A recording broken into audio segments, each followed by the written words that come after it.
이제 본격적으로 처방에 대해서 말씀을 드리겠습니다. 우리가 이제 처방에 대해서는 얻는 이익은 없습니다. 처방전을 냈다고 해서 내가 돈을 받는 건 아니죠. 그냥 진찰료, 진찰료만 따로 받는 겁니다. 그런데 이제 가끔 보면 이제 개원한 초보 개원이들이 처방전 냈는데 돈 어떻게 받아요? 이렇게 질문을 하기 때문에 제가 한번 만들어 봤어요. 그렇지만 그렇다고 처방전을 함부로 내면 큰일 납니다. 네. 이렇게 이 부분은 제가 이제 이 케이스를 조금 더 알아봤는데 원장님이 안 계실 때 조무사가 그냥 일방적으로 처방을 냈다가 이제 문제가 된 걸로 알고 있습니다. 처방은 치과위생사나 직원이 발행하는 게 아니라 어쨌든 처방하는 주체는 원장님들이라는 거를 꼭 알고 계시면 좋겠고요. 하다못해 뭐 병원에라도 계셨으면 좋았을 텐데 뭐 외출하고 계셨는지 약간 문제가 좀 크게 된 걸로 알고 있습니다. 네. 그리고 이제 다른 화면을 좀 보여주시죠. 네. 그런데 처방을 잘못하면요, 처방에서 얻는 이익은 없어요. 그렇지만 처방을 잘못하면 돈을 깝니다. 외래관리료를 차감을 해요. 네, 제가 좀 자극적인 표현을 썼습니다만은 가끔 우리가 그 심평원은 계속 조정이라고 얘기하지만 우리는 계속 삭감이라고 한다잖아요, 그죠? 깐다고 생각하지 않습니까? 그렇죠? 어쨌든 처방을 잘해서 얻는 이득은 없지만 잘못하면 우리에게 들어오는 돈에서 까고 들어옵니다. 그걸 알고 계셔야 돼요. 제가 오프라인 강의를 많이 하다 보니까 온라인 강의할 때도 이런 표현을 써서 죄송합니다. 너무 습관이 들어가지고. 보통 보면 이렇게 저희가 어떻습니까? 작은 돈이지만 1,000원 정도 되는 돈을 이렇게 삭감당한 걸 볼 수가 있습니다.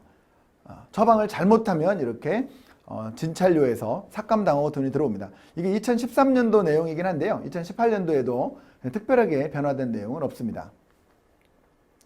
건강보험에서 건강보험공단에서 온 우편물인데 결국은 처방 잘못해가지고 삭감한 내용인데 우리가 돈 가져가지 않고 너네 줄 돈에서 깎게, 이 얘기를 우편물을 통해서 편지로 이렇게 또 곱게 적어서 보내셨네요. 그래서 이런 내용들이 있을 수 있다라는 것을 알고 계시면 되겠습니다. 치과 의사가 처방을 다 할 수 있습니다. 정말 다 할 수 있어요. 우리가 제가 아시는 원장님도 좀 이렇게 중요한 약들도 많이 처방을 해서 드시더라고요. 그렇지만 우선 의료법 27조 1항 그죠? 의료 범위 내에 있는 거 있죠. 그죠? 범위 밖에 있는 거를 처방할 수 없다라는 그 내용도 중요하기 때문에 진료에 관련되면 안 되기 때문에 의료법 27조 1항도 이제 제일 중요하게 봐야 될 거고요.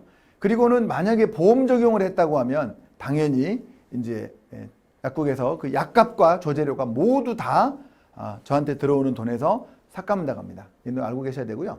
어쨌든 처방을 잘못하면 약값과 조제료, 약국에 들어가는 모든 돈까지 다 저희한테 삭감된다고 보시면 되겠어요. 가끔 원장님들이 잘 모르시는 분들이 있고 약국에 상의하시는 분들이 있습니다. 자기 근처 거래하는 약국에 이거 보험 돼요 안 돼요? 아니면 이건 문제 있어요 없어요? 이렇게 상의하시는 분들이 있는데 절대 그렇게 해서 하시면 안 됩니다. 왜냐면 약국은요 몰라요. 약국에 들어가는 돈에는 전혀 문제가 생기지 않습니다. 오로지 저한테 들어오는 돈에서 약국에 들어간 돈을 모두 까고 들어온다고 보시면 돼요. 그러니까 약국에 이거 되냐 안 되냐 이렇게 물어봤을 때 약사들은 전혀 알 수가 없고 실제로 안 돼도 전혀 상관이 없죠. 그래서 이제 가끔 보면 우리 처방 삭감된 내용들을 의외로 원장님들이 잘 모르는 경우가 많아요. 그러다 보니까 좀 이 자리에서는 오늘 강의를 들으시는 원장님들은 반드시 앞으로 매달 그 건강보험 보고되는 내용에서 처방 관련돼서 삭감된 내용에 조정된 내용이 있으면 보고해 달라라고 말씀하시는 게 좋을 것 같습니다. 직접 보시기 어려워요. 이게 생각보다 이거 들어가야 되거든요. 심교통 모르겠어. 처방전은 몇 장을 발행해야 될까요? 몇 장?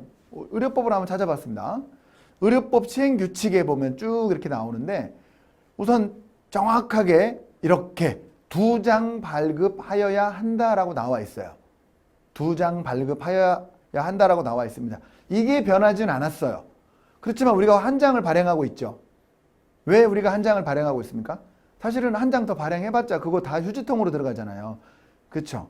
그러니까 정말 중요한 약들, 자기가 무슨 약을 먹었는지 알게 되고 이런 내용도 정말 중요하긴 하겠지만 너무나 만성적인 것들, 이런 부분들 매번 똑같이 2장 받는 게 너무 불편하잖아요. 그러다 보니까 사실은 2013년도에 2장을 발행을 해야 되겠지만 환자가 원할 경우에 해라. 그러니까 조금 더 오버하면 환자가 원했는데 안 주면 그거는 불법이다. 이렇게 되어 있는 거죠. 조금 더 설명을 드리면요.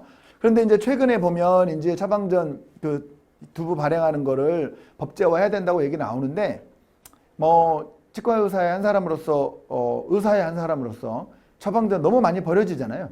정말 단지 환자가 원할 경우에는 쿨하게 2장을 발행을 해 주시되 굳이 내 눈앞에서 바로 버려지는 그죠? 약국에 가보셨어요?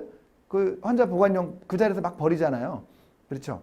그런 것 때문에 이제 그런 일 없도록 이제 많이 개선이 되고 있습니다. 그런 부분도 알고 계셔야 되고 어쨌든 이 관련된 내용도 모르셔가지고 제가 이제 이 얘기를 왜 했냐면 부산에 광주에 김현섭 원장님이라고 그거 구강외과 발치 많이 하시고 아주 잘생기고 매너 좋은 원장님으로 잘생기고 매너 좋고 실력 좋은 원장님이시죠. 예.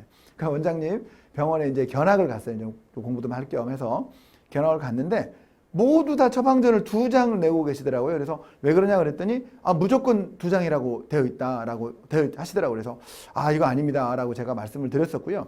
그 당시에 이제 모 프로그램, 신생 모 프로그램에서 처방전을 반드시 2장 발행해야 된다고 이렇게 딱 이렇게 팝업이 떴나 봐요. 그 프로그램을 사용하시다 보니까 그게 된 것 같아요. 그래서 제가 이제 그 프로그램 관계하시는 원장님께 전화 드려가지고 굳이 우리가 2장 발행하지 않아도 된다라고 말씀을 드렸습니다. 그래서 지금은 이제 바뀌었는지는 모르겠지만 굳이 환자가 원하지 않는데 2장을 발행할 필요 없다라는 거는 알고 계시면 되겠습니다.